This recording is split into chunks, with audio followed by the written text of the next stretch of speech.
My brother went missing while we both were still children. He was a bit younger than me, I think. My parents never talked about him.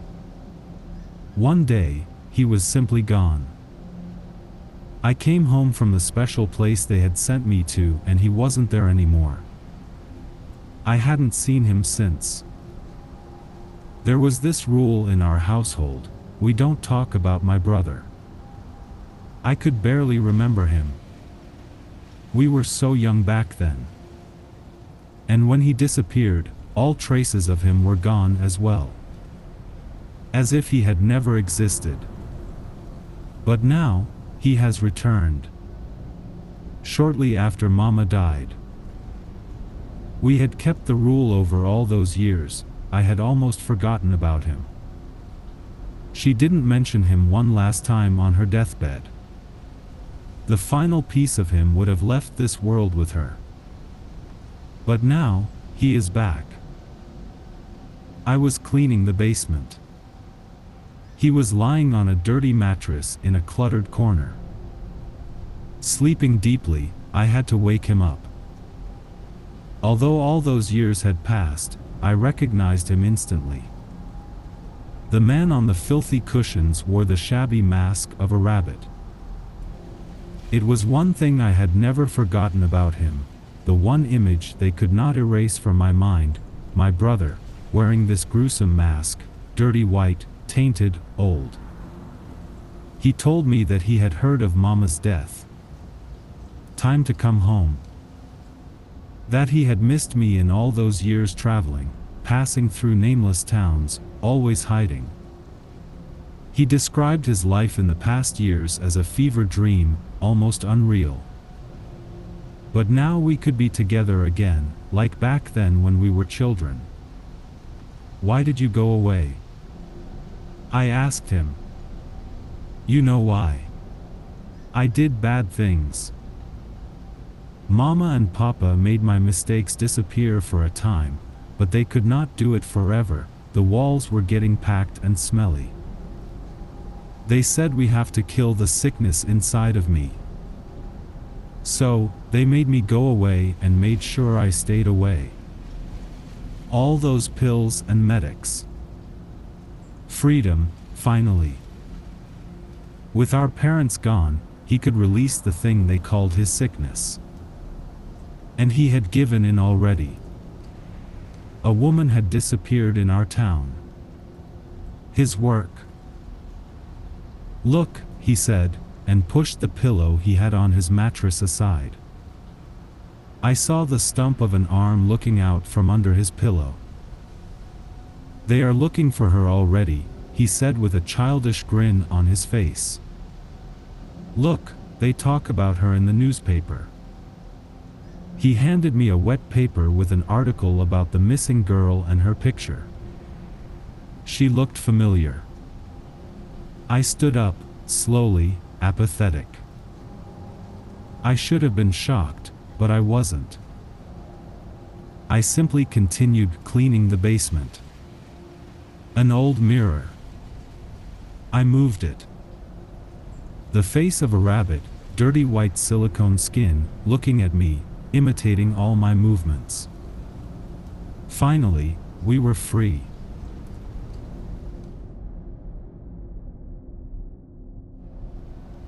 I was always astonished when I saw comments that said, "I wish I could give you an award," or "I can't give you an award, so take my upvote and tiny emoji award and get a ton of upvotes and awards." Some of those comments got upwards of 2,000 upvotes and like 10 awards.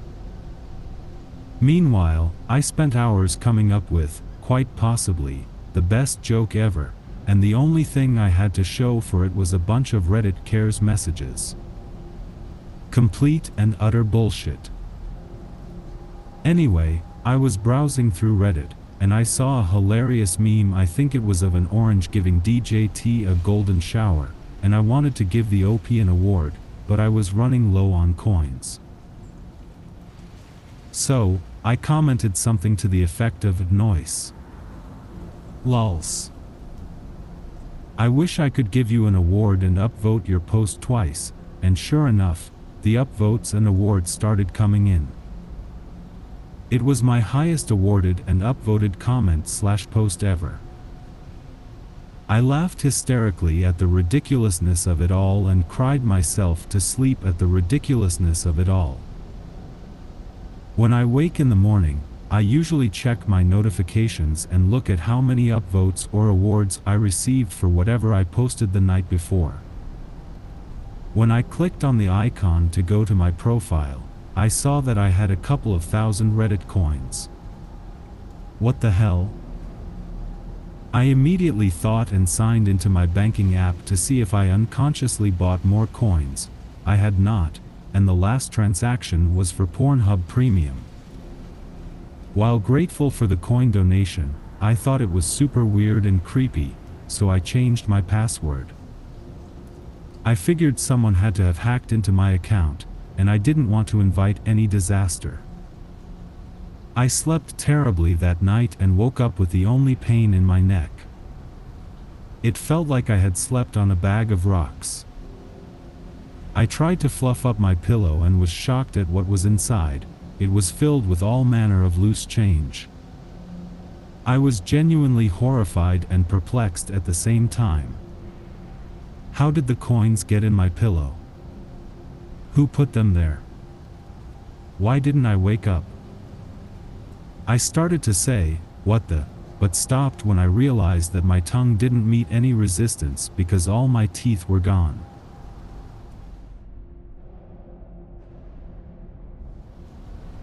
Quite the view you have here. Too bad it might be the last you see of it. Or anything for that matter, the shadowy figure said. I simply sat on the bare edge of the roof looking down.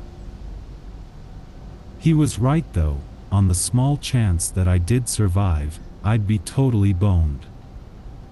I'm not fully sure how I got here. These past few weeks have really taken a toll on me. My friends turned out to be pieces of crap. The beginning of what I thought was a relationship with a girl was merely just me being a rebound, and I lost my job. I'm broke, my rent is coming up, and I just don't have the energy to do this anymore. My aspirations to actually make a career out of my drawing hobby have fallen flat on its face and I'm running out of energy. The pavement isn't going to hit you itself. The sooner you jump, the sooner your body can be cleaned up, the guy said. He's been standing a few feet away from me leaning against a wall since I got here. His body is nothing more than a silhouette of shadow with no real features. Nothing more than just a voice coming from him. I know, I'm just not sure if I want to go through with it. I don't know what happens after life either.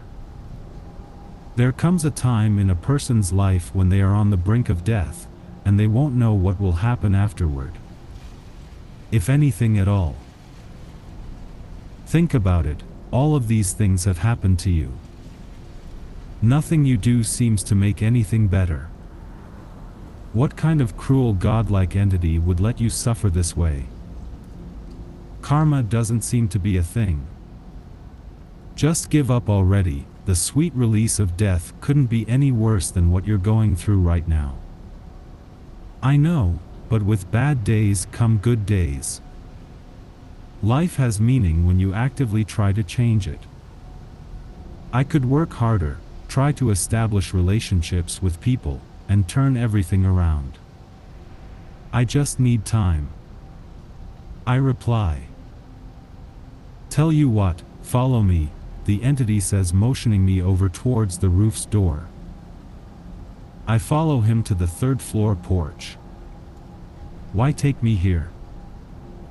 I question as I look around. It's a pretty horrible quality porch with a slanted surface and shaky guardrails. Here's the deal. You're on edge and not sure whether to end it all or not. Just jump from here. There's a car down there you can land on. You'll most likely survive, just in a lot of pain. But, the fence is really high and the gate has a sharp top. One wrong mistake with your jump and you'll be impaled, the figure explained. I got up on the rails and looked down, not too far of a jump. Although I do need to scale the gate with this jump. What not? It's a leap of faith.